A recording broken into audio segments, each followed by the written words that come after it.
really, it's a lot of removal, a lot of card find, even a couple unburial rights. So And blue's like more of a splash in this deck, well, I guess. plays Revelation. Yeah, that's true. It also does have the Reckoner Harvest Pyre combo in it. Okay, he's got one Harvest Pyre. One Harvest Pyre. So this is just like, yeah, this is, I mean, 4-color control is an apt way to name this deck, and that's exactly what it is. It has like all the colors of the rainbow here. This is Glacial Fortress is going to start things here for George. Yeah, I mean his mana base is all dual lands as you'd come to expect here. Yeah, I can't imagine it being anything else. And he does have 25 lands, so he's got plenty of lands to actually draw to as he's going to play a Dragon Skull Summit. So he already has, in theory, all of his colors right now. So important to note, he does not play any counter magic. He just plays removal. So in that sense, he has certainly enough powerful cards to try to go late with the Reanimator deck, but he can't. If the Reanimator deck starts playing something like a Craterhoof Behemoth, that's going to be really hard for George to counter. Yeah. So now we see an Isolated Chapel into play tapped. So here's a Cavern of Souls from Aaron. We'll figure out what that's naming. My guess, Angel? I'm going to guess Angel. And Avacyn's Pilgrim. And I was wrong. It's naming Beast. All right, so foretelling of a possible Thragtusk next turn. I'm taking a look at Aaron's deck list here as George is going to take his turn. No Crater of Behemoths this go around. That's got to be pretty good for George, actually. Yeah, has me pretty happy about that, as he does have, of course, Angel Serenity, Thragtusk, 3 copies of Acidic Slime. He's got the two Sin Collector, 2 Fiend Hunter split. So this is very, very close to the Brian Brondo and Chris Van Meter list. The old Glacial Fortress and a Dragon Skull Summit into Isolated Chapel, Boros Reckoner. Absolutely. Yeah. Absolutely. Each of those lands makes either white or red. Yeah, this is standard where anything can happen. So Aaron draws his card for the turn. He does have 5 mana, and now, oh boy. That card seems really well positioned against George's deck. Acidic Slime is here. It is slime time, and it's going to take care of a Dragon Skull Summit, and we already can see a Restoration Angel, I think, in Aaron's hand right now as well, so things get ugly. Is that an Angel or a Fiend Hunter? There's a Fiend Hunter there for sure, and I think there's an Angel too. He's going through his hand pretty quickly, as Boros Reckoner is going to come across the here in the danger red of that zone. attack there is if Angel is that it dares Aaron to have an Unburial Rights. If Aaron has an Unburial Rights, that attack is really scary. Yeah. And now cut off from red mana, George does have a Supreme Verdict. It looks like another Boros Reckoner, but really he needs to just continue to hit his land drops. It looks like he has I don't really like, he's end-stepping his Forbidden Alchemy. I almost want to do it main phase just to hit my land drop. Yeah, and especially like if you're going to, as you see a Cavern of Souls here, if you're going to represent counter magic, like first of all, he's going to cast the spells anyway. Second of all, he already played a Cavern of Souls on Beast. So Yeah. if I'm Aaron, I'm just like, okay, well, I will throw my Thragtusk into this. Fine, counter it. Yeah, so I mean, representing counter magic here instead of forbidding alchemy in his main phase and trying to hit his land drop, it is a bit of a misstep here as Angel is being named on this second Cavern of Souls. And here's your forbidden alchemy. And are we gonna see one response? Are we on end step here? Yeah, it looks like we're on end step. And he does hit 2 Glacial Fortresses, and because that wasn't done last turn, that's going to come into play. Well, no, sorry, he has the Godless Shrine, so that should still come into play untapped. And there's 2 copies of Forbidden Alchemy and a Glacial Fortress go away.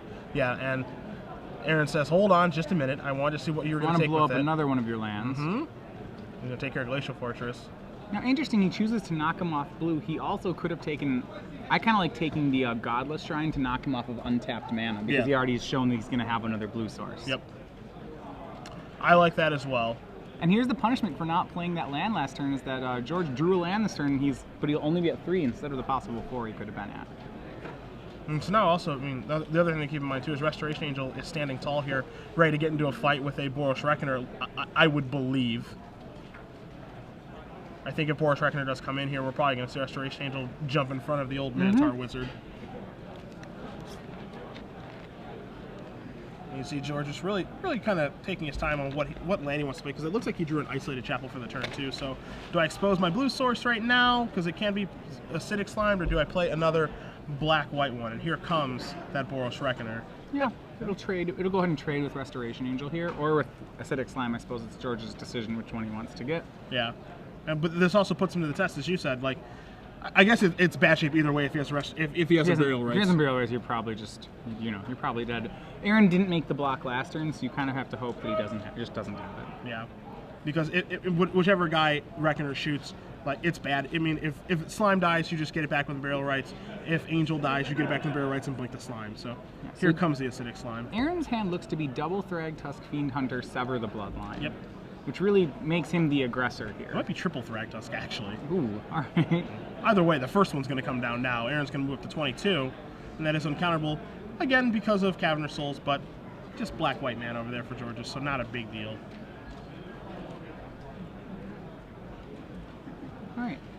So, and I think he's hiding, George Nguyen right now is hiding his blue-white source because he does have a Supreme Verdict in hand. Granted, I'm not sure I want to cast Supreme Verdict on this board, but he either way wants to hang on to the option.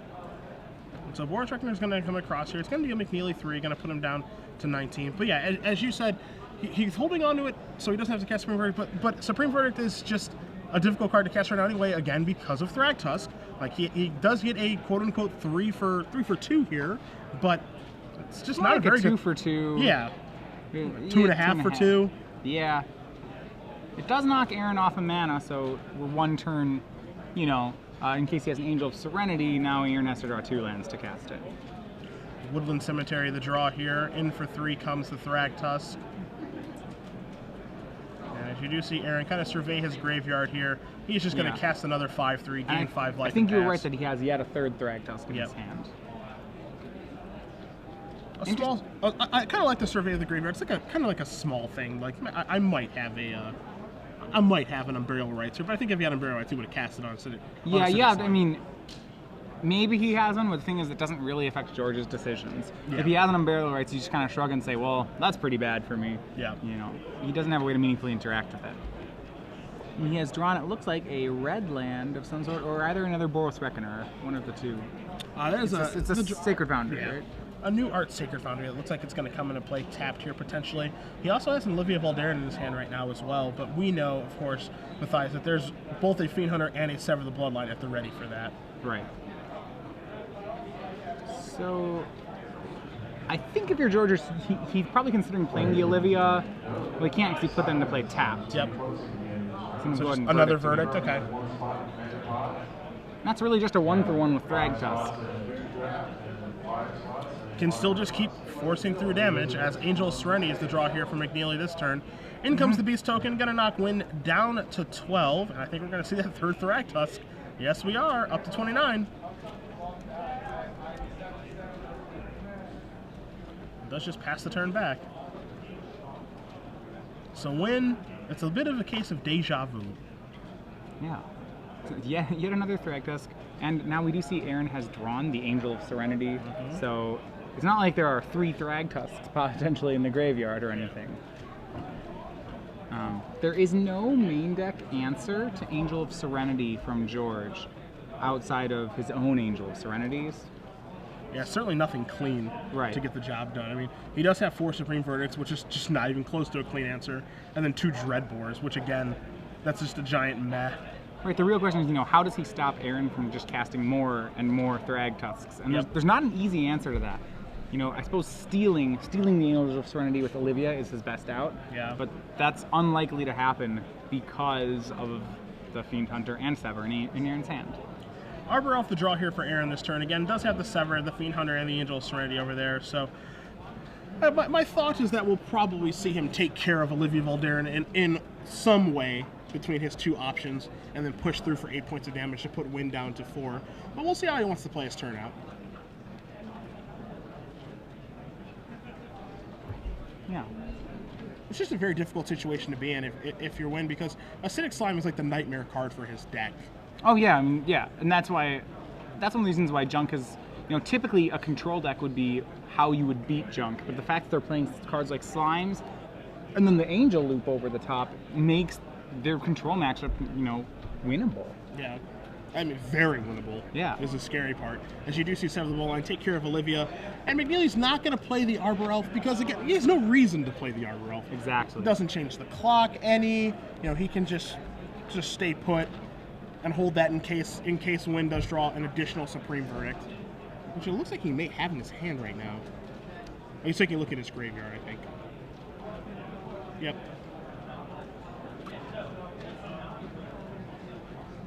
So I'm not sure if there's any coming back here for Nguyen. Is he just going to pass the turn back? Well, he has his own Angel of Serenity, so he can start. You know, if Aaron starts Angel of Serenity looping the Thrag Tusks, I guess ideally George would play an Olivia and just protect it over and over. You know, if he can get an unanswered Olivia down, that will be enough. So we're going to start the turn with a Grizzly Salvage here from McNeely. 5 cards are Forest, an Angel of Serenity, and a Burial Rites, a Restoration Angel, and an Acidic Slime. The problem is that the Reanimator deck is better at finding its threats faster and just, you know, playing more threats. Yeah. Probably, you know, one of the top 5 Grizzly Salvages I've ever seen. As Restoration Angel is going to go to hand. The rest of the cards are going to go to the bin. And we are going to see a lethal attack here. Alright, so it's daring on George to have an answer. He's got the Harvest Pyre. And that's going to have to go at Thrag Tusk. It'll put him down to 1. Yep. He's going to have to exile beforehand. 1, 2. And what will be number 3? Another land. Yeah, sure. Sure. Thanks, Acidic Slime. It's going to get Restoration Angeled. And yep, this is pretty rough for George. Yeah, as McNeely's going to move up to 34 now. Put a Beast Token into play. All the shenanigans that we're used to here with Restoration Angel and Thrag Tusk. But the important thing here is that if Nguyen was to draw a Supreme Verdict, because he is at 1, Thrag Tusk will leave behind a Beast Token, and that Beast Token that's left behind will actually kill Nguyen on the next turn. So, don't know if there's any windows for him to climb through, and I think he realizes that there aren't. So Aaron McNeely is going to be up the first game here against George's win. Right. So looking at sideboards, I want to point out one card that George has been using to fight against control. He has a 2 Crypt Incursion in his sideboard. All right. So, yeah, which is actually an interesting weapon against the Reanimator deck. For those of you who don't know, Crypt Incursion, we'll have it on the screen for a second, is a common that exiles all creature cards in a player's graveyard, and then you'll gain 3 life for each creature card exiled this way. I believe that card costs, it's either 3 or 4 mana. Okay, 3 mana. And it's an instant, so that's certainly relevant. Right. This is from Dragon's Maze. It's certainly not it's not the most ideal answer against Chuck Reanimator, but it is an answer, and that's important. Right, and I think the life points are not, George, at least the fact he's playing this as opposed to a Cremate or something, or some other Rest in Peace, makes me think that he thinks the life gain is particularly relevant in this matchup. Sure. You know, that's the advantage this has over any of the other options. He also has access, he can slaughter games. I'm not sure that that's a great idea for him. He does have turn burns in his sideboard, which those are pretty decent against Thrag Tusks. Yeah. Outside of that, I don't know if his sideboard is particularly... I think Crypt Incursion is really the trump he's looking for in the matchup. I mean, the difficult question, right, with the slaughter games that you brought up is, and this is the question that you have to ask yourself a lot when you're playing against Junk Reanimators, what am I going to name? Yeah, is the card good enough? And not just like, what am I going to name? Because you can find out something good to name, but is naming this card good enough to justify a card in my hand plus an entire turn? Mm-hmm. You know, because slaughter games is your whole turn to do. So usually whatever you name has to be pretty good.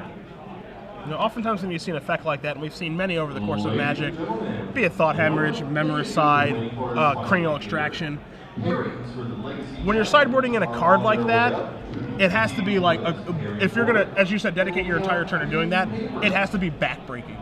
Mm-hmm. And if he is to name Thrag Tusk and then lose to Angel of Serenity, or name on Burial Rites and then just lose to Thrag Tusk and friends, then that was not backbreaking at all. Let's pretend you had access to your opponent's deck list before game 1.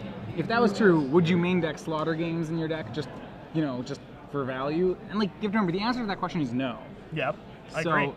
And I think it has to be good enough. You know, for example, slaughter games, Sphinx's Revelation out of Esper Control. That's probably worth a card. Yeah. Their deck, that's how their deck wins games. It's very hard for them to win without it. But slaughtering, Thrag Tusks out of Junk, I don't know. That's something to me that's not high enough impact. Yeah, I agree. It's as you said, especially because you're taking a turn off to do that. Yeah, you're not adding to your board at all. You're not pressuring your opponent, and unless they're unfortunate, they have 3 Thrag Tusks in their hand, and then you just ruin them. But even then, it doesn't mean it's a guaranteed victory.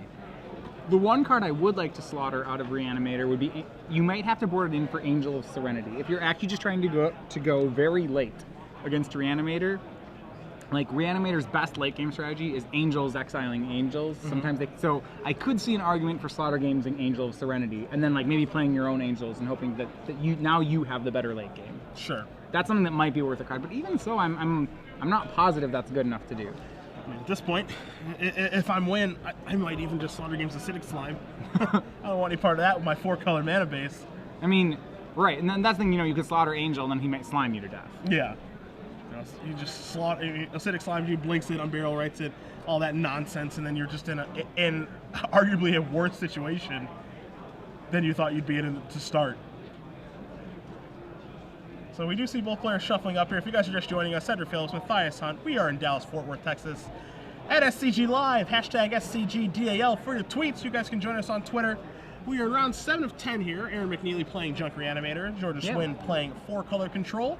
Having a blast so far. Junk Reanimator has been kind of dominating today with Jund right behind it, something that we're getting pretty used to, honestly. Yeah, and I mean, well, right now, remember, both these players actually have a loss, so this is kind of an elimination match for them. The winner will still have some work left to go to reach the top 8, but no surprise to see yet another Reanimator deck pushing on the top 8.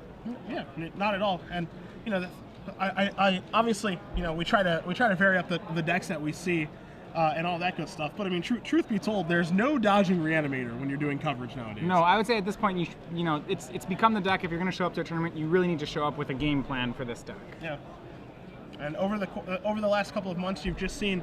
The one thing about this deck is, it's certainly not oppressive at all. No, I mean, it's not like Affinity in 2004 or 5, where it's just like, oh, come on with this. Or Callblade like a couple of years ago. Right, when you compare it to like Blue-White Delver, or Callblade before that, or Jund before that, I would say like, this is a fairly tame best deck of the format. Yeah, I agree. You can still play other things, and you can beat this deck. It's fine. It's not, it has bad matchups. Yeah. It has cards that are good against it too, so people just haven't found the correct pieces to the puzzle to consistently beat it, even though some feel that Jund might be the answer to that puzzle. So Nguyen's deck looks like he has 2 blue-white lands, no other lands. He does have a Boros Reckoner. I don't know, debating whether he's going to keep it. It's missing a lot, depending on how confident he is in his mana base. It looks like he has a Dreadbore in his hand, for example, which off 2 blue-white lands isn't really a card. It already feels like a 6-card hand in a lot of ways. Now, remember, he's playing no mana fixing. He's not playing any Lanterns or Prophetic Prisms. It's actually just dual lands. Just all in. Just all of the dual lands in the world, as we're going to see him send it back along with McNeely. So both players are going to go down to at least 6 here in this second game. Right. So I want to look at, we've been talking about this as we've seen each Reanimator deck come by on the feature matches. What's the main deck, what main deck has Aaron chosen to go with? What level, how evolved, I guess, is his Reanimator deck? I guess we can say he's on next level Reanimator, okay. For lack of a better term. I mean, he is very much in the school of thought of Brian Bronduin and Chris Van Meter. Again, with the 2 Sin Collectors, with the 2 copies of Fiend Hunters. He has 7 mana accelerants, where I know Bronduin and Van Meter are a big fan of 8. But I feel like he may have cut one of the mana accelerants to be able to fit in his main deck, Sever the Bloodline. He also has, of course, 4 Unbarrel Rights, 4 Grizzly Salvage, 3 Mulches, and then his heavy hitters in 4 Thragtusk, 3 Angel Serenity, 3 Acidic Slimes, and 4 Restoration So importantly, Angels. 0 Lingering Souls, 0 Crater Hoof Behemoth. Correct. Strayed far away from that strategy. Nowhere near that. And then, none of the other that's including 3 the drops. sideboard, right? Yeah, I mean, none of that stuff there at all either. And then he strayed away from the 3 drops. You don't see like a Centaur Healer or a Loxodon Smiter. Right. Any of those big roadblocks that we saw, a couple months ago. Those things aren't here now. Which doesn't really come as much as a surprise anymore. You take a look at his sideboard, because that's one thing we didn't really address. Right. He has 2 Abrupt Decays and a 4th Acidic Slime, which you best believe came in. I would think so. 2 Deathrite Shamans, 2 Garruk Relentless, 2 Obsidian Ghost Council, an additional Sever the Bloodline, an additional Sin Collector, and 4 Deer Antlers in Voice of Resurgence. Right, so in this matchup, I would probably be boarding in Voice of Resurgence and Sin Collectors and the Acidic Slime. Actually, interestingly enough, the Voice of Resurgence is not that good in this matchup. A lot of George's control cards are sorcery speed. He's playing Dreadbore, he's playing Faithless Looting, he's playing Supreme Verdict, he's playing Rakdos' Return, and Unburial Rights. So there actually aren't that many instants, but Sin Collector seems excellent here. Yeah, I would agree with that. Yeah, my guess is that Aaron brings in the voices nonetheless, just because in the dark, this feels like a deck you're supposed to play Voice of Resurgence. Yeah, I mean, he saw Forbidden Alchemy, so he can think that maybe, exactly. Maybe Nguyen is just splashing for, something, and he has a lot more instance than I think. The bigger thing is that because George has no counter magic, main or sideboard, it's one negate in the sideboard, that's all, or negate and a dispel on the sideboard, but those don't even come in here. George can play around Voice of Resurgence pretty easily just by main, he doesn't lose much by main facing all his cards. Yep. Alright, so Cavern of Souls here, so McNeely definitely having some mana troubles. Good There's name. no green mana right now. Right. Questions if he would want to name, he looks like he has some Unburial Rights, an Angel of Serenity, he has a Sin Collector in his hand, but he needs to top deck a lot of lands. Yeah. I mean, he has no green land for a Mulch or a Grizzly Salvage. Heck, even an Avacyn's Pilgrim or an Arbor Elf. He has none of those things. I don't know if he has a Mulch or Grizzly Salvage on top of that. Yeah. So a pretty rough mulligan so far for McNeely, as Nguyen's going to untap. He's going to draw a card. He's going to play a Godless Shrine and pass back. Nguyen's hand has the opposite weakness. It has at least 2 more lands in it and a Dreadbore. So he's kind of, yeah, he has the other problem where he just has a bunch of some removal in lands, and I think that might be it for him. So can't capitalize. No, typically I would say most days of the week mana screw beats mana flood, because as soon as Aaron draws a land, his whole hand's turned on, whereas George needs like 4 draws to make his hand good. So here's Sin Collector. It's going to reveal the goods of a Glacial Fortress, a Slaughter Games, a Dreadbore, an Olivia Voldaren, and a Dragon Skull Summit. So what we're going to see is likely Olivia next turn, although there is the potential for a Slaughter Games next turn. I mean, I don't even know what I'm naming with Slaughter Games. Yeah, I mean, that's the situation with the card, right? Like, when you're in this situation, what do you name? And, well, we'll never know. Yeah. Aaron has decided he fears a Slaughter Games more than a Dreadbore. I don't really understand that either, but sure. I mean, obviously he really wishes he could take the Olivia, but yeah, of course. That's not can't do that one. I think he just kind of feels like, he has multiple copies of Angel of Serenity in his hand. Those are probably going to be game-winning cards if he's ever able to get to that point. So he just doesn't want George to get lucky and not get lucky, but he doesn't want George to hit the right card. Yeah, and he does have a Mulch in his hand as well, just missing the green source as he draws another Sin Collector. So, his thought pattern might just be, I need these Angel of Serenities to win, and I'm probably going to be able to get there at some point, as there goes your Dreadbore. Yep. So the question is, now, does he have a Fiend Hunter in hand? I do not believe that is the case. All right, so all Aaron needs to do is answer this Olivia, but that's no short task. So here comes the Dragon Skull Summit that both players know about. Here comes Olivia. Kill them both. Yep. I think it might be time for a little ping. Yep. Kill them both, take 5. Yep. Olivia should be able to get this by herself. Or at least that's the hope for George. Yeah. I mean, if anything can do it, it would be Olivia Voldaren, trust me. As McNeely's going to untap, he's going to draw. Is it a land? It is. It's a green land. It's an isolated chaplain. Okay. So that Mulch in his hand still, all he has is Mulch. He can Unburial Rights the Sin Collector. There's he's kind of lacking in, like I said, his opening hand was very weak.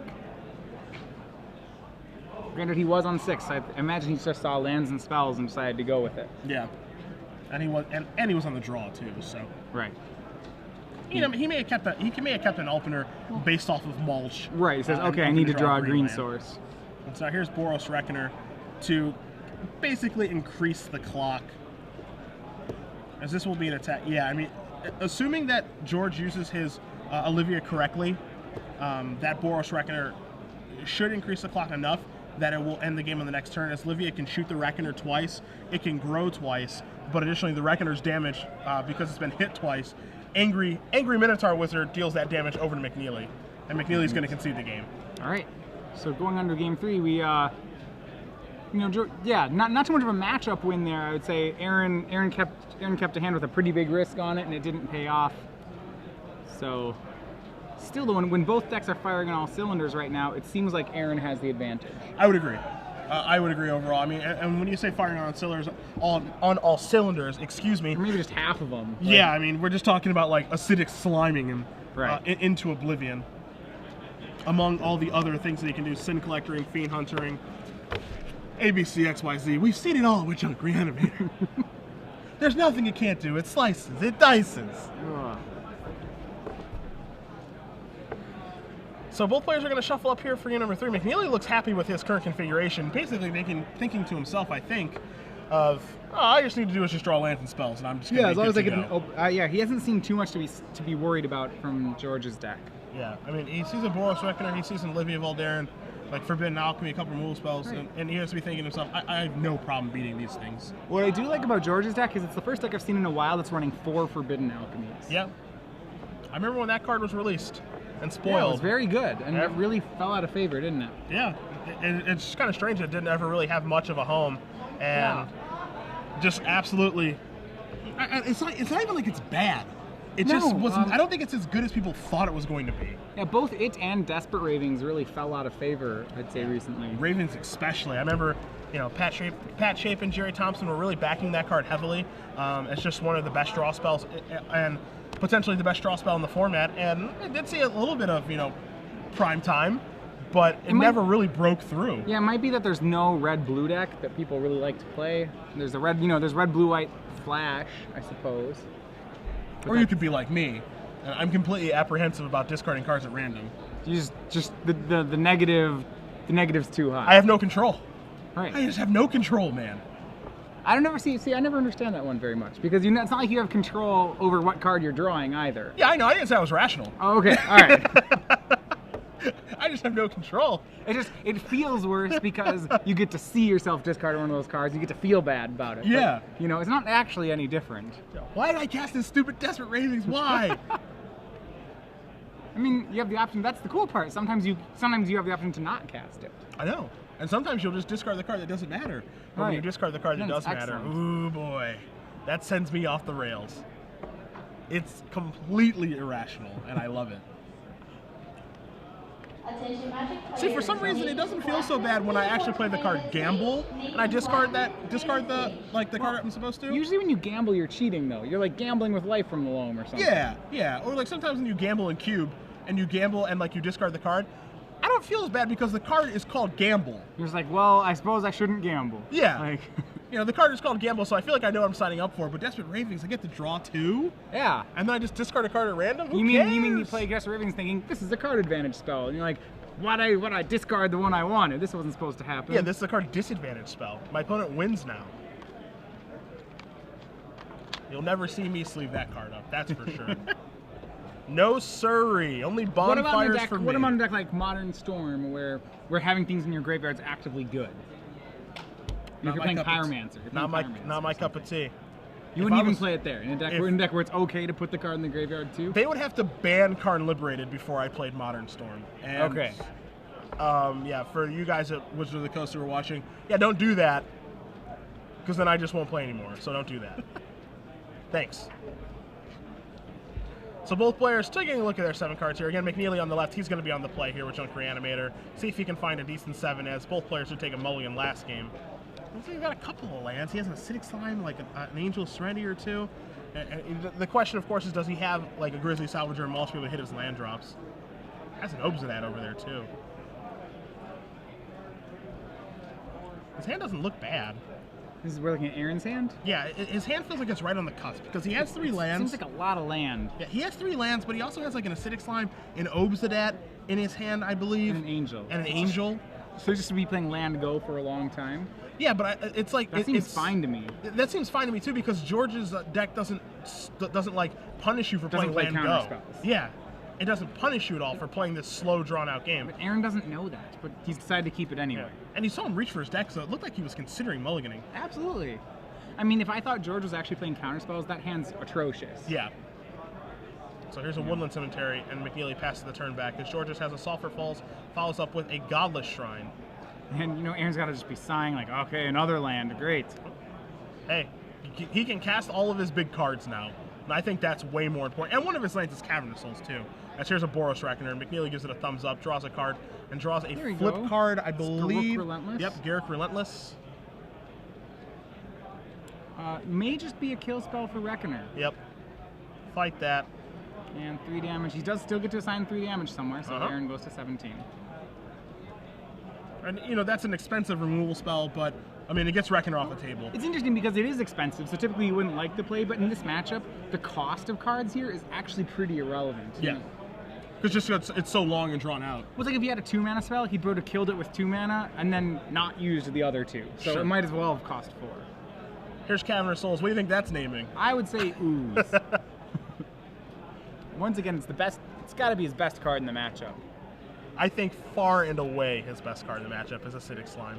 Yeah, it's just a time walk every time you cast it. Yeah. The time walk that you can't kill either. Yeah, and you can because then you might Unburial Rights it. Yeah, because you face like the ultimate punishment if you kill it. So as we do sleeve up that cavern with something here, 5 mana coming in, and he's gonna go with Spirit. Okay, so he wants to establish Obsidian Ghost Council, and I guess his thought is, I don't think that you can actually beat this with your what I have seen is mostly sorcery speed removal deck. So I don't think he can beat it. Now I'm looking at his list. I mean, his best answer is Obsidian. Of his own. Yes. Which he has 2 copies of. Right. If he plays his own Obsidian, that's probably the best answer he has. Okay. I can dig it. He has, in theory, Harvest Pyre. So I'm not very thrilled about that one. So here's a Faithless Looting, Angel Serenity, and a Forbidden Alchemy. Forbidden Alchemy are the cards that are drawn. So maybe he's trying to set himself up with an Unburial Rights, and he is. Rights and Angel. McNeely shrugs his shoulders and says, that's fine. Here's your land that's going to come into play on tap. That's an Isolated Chapel. Yeah. Despite the fact that George has a really greedy mana base for a lot of powerful cards, it still feels like his cards just don't match up correctly right now. He's going to Unburial Rights the Boros Reckoner.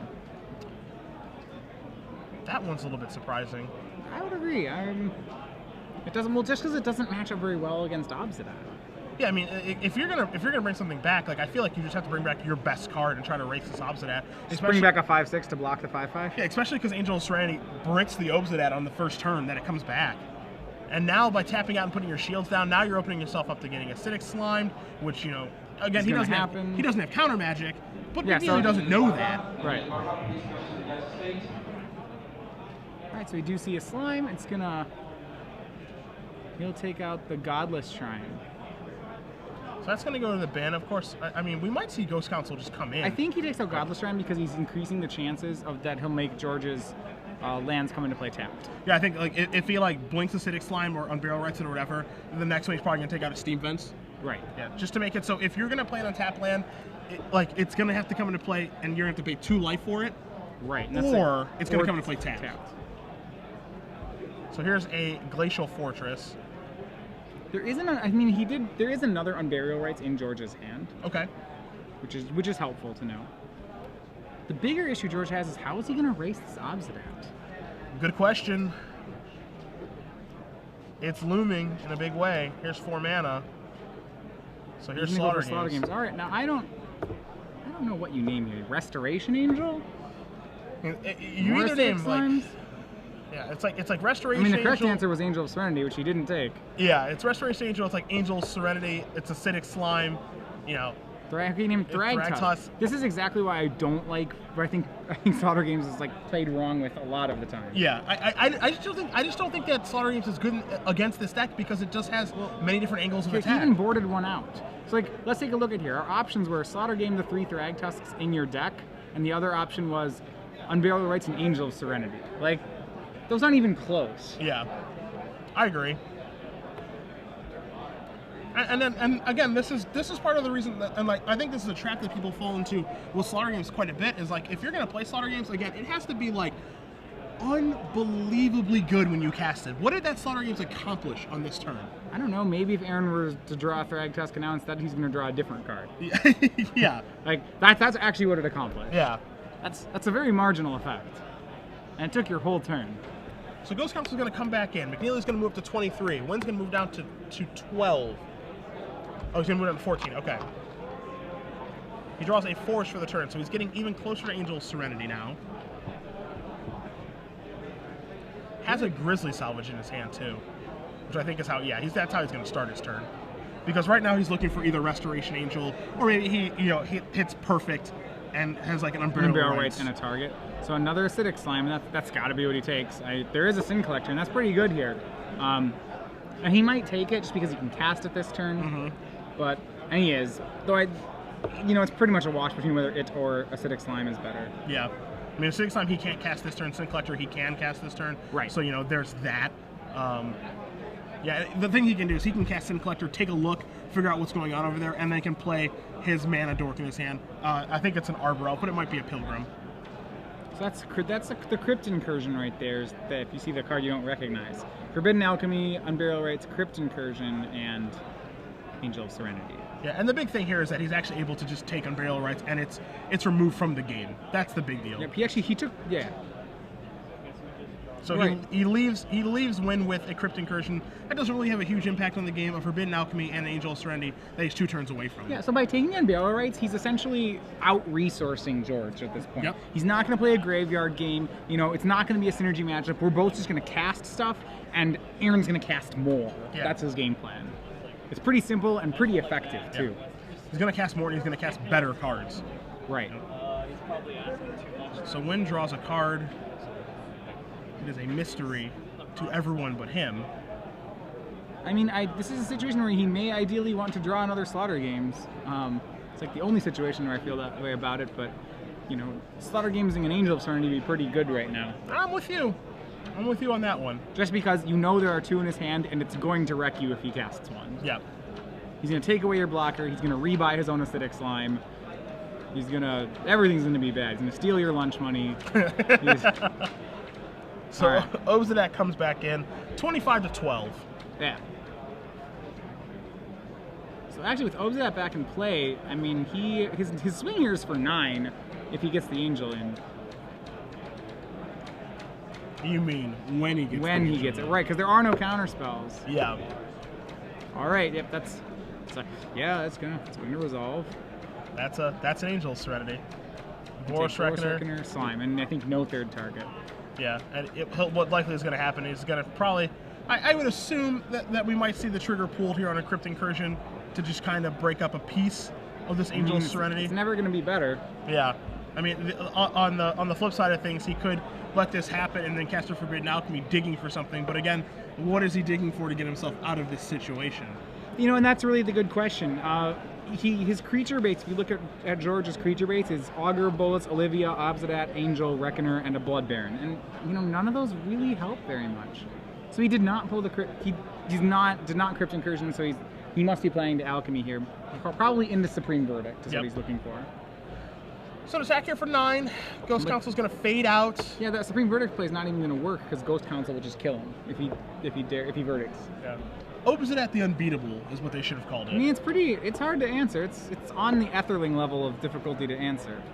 Here's a Forbidden Alchemy. You see a Boros Reckoner, a Sulphur Falls, an Augur of Bolas, and a mystery card. And another land, I believe it is. Well, I see are cards that are not helping in this situation. Great. All right. So I don't know what Nguyen can do to get himself back into the game. Yeah, looking at his list, I mean, one of his late game steals is the Harvest Pyre Reckoner combo. Aaron's at 25 though. George never dealt any damage. Mm-hmm. So Nguyen's going to draw a card for the turn. He draws a Sacred Foundry. So you see a couple of lands over there. Again, he's 2 turns away from Angel Serenity. And again, this really begs the question of if he would have cast Forbidden Alchemy in his main phase, he could have made his 6th land drop, and then would have drawn his 7th land to be able to cast Angel Serenity and maybe get himself back in the game. Probably not, because Ghost Council's looming, and blinking and draining and braining. But again, this was the second time that we saw him not cast the main phase Forbidden Alchemy. And you got to remember, instants don't have to be cast during the main phase. Sometimes there's a perfectly good reason to they're powerful because they have the option to be played whenever you want to. Which means you're supposed to take the best answer, not always just the unstepped one.